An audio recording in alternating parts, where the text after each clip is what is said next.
I guess just allow me to be your, I don't know, sunburnt and heat exhausted Bob Ross after work. So I just got home from work, and now you're gonna watch me paint a second layer on this painting in like 20 minutes before I make dinner. So we're gonna focus on putting this piece right here in the foreground. Now I will say that one of my strongest points in my painting is probably how fast I can paint some things. So I'm gonna do this in like 15 minutes maybe with setup 20 and be ready to go so I can eat my leftover burger for dinner. So I guess just allow me to be your, I don't know, sunburnt and heat exhausted Bob Ross after work. So I'm just gonna add a few random colors. I mean, blue and orange make brown. So as long as I go from that and then add a lot of white and to the foreground, it's gonna look more like the sky. Ta-da, we magically have something. So I'm gonna just like brown that. Close enough. Add a little more of that. Bunch of that. Swoop. Look at that, mountainy color. So now you're gonna stare at me while I hide my hair in a hat and quickly paint this. I just kind of wing it, throw it together. Now don't worry, I'm not like making this look bad as a result of this. It's just how it goes. It's also such a small area that it's actually pretty simple. I'm cheating by telling you this is like a 15-minute thing because it's also like the smallest point of the whole painting. Now this is basically like a canyon situation, so I gotta remember curves in the water, or curves in the rocks, the way the water formed it over millions of years. So it actually makes it kind of easy. You just kind of swoop and go down and swoop again. So exciting, right? This is just how I paint, quickly and with few fucks to give. But hopefully the end product is something that's like good.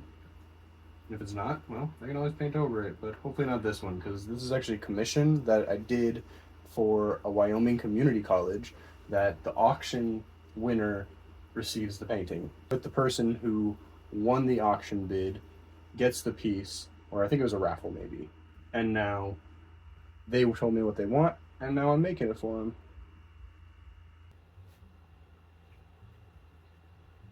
So something like this is actually really easy to do in a short time, and that's why I can sound cocky about doing it while recording and whatever else, and being tired from work, is because I'm just following basic principles. It's a small area. Atmospheric perspective means that as I go further back into the space, you're not going to see as much detail, so I don't have to paint details.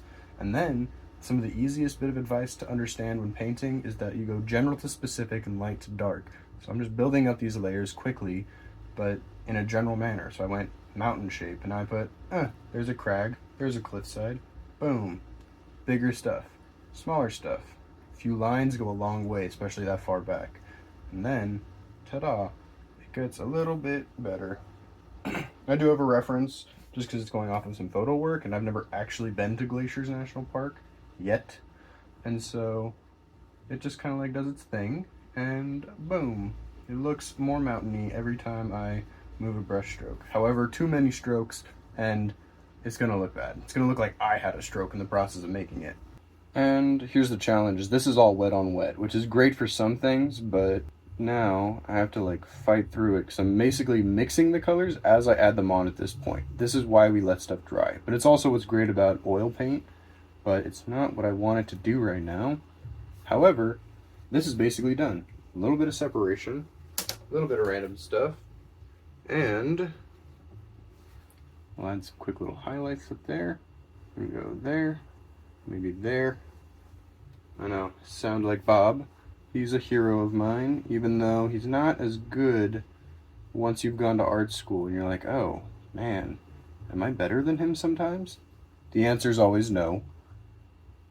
However, these are just like techniques you learn. Yeah, so a few lines and scribbles later, and then poof, you've got a little bit of doodling done. It's not a lot of it, but this is basically all I need, because then when this dries, I can scribble some like white cloud cover over it and it's gonna look even better. And then I'll probably be able to add a few darker spots, but not too many, because that might actually mess this whole thing up.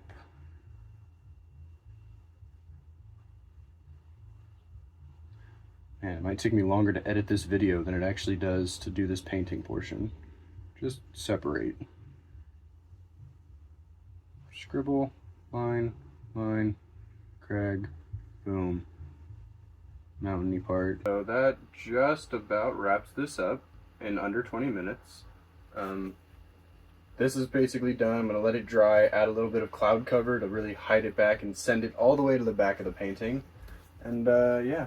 So if you expected that at the end of this you'd see some fancy Bob Ross quote or motivational moment, much like he would have given you about life, the universe, and everything, just know that that's not me. So instead, I'm just going to tell you, don't fuck up. Thanks for watching.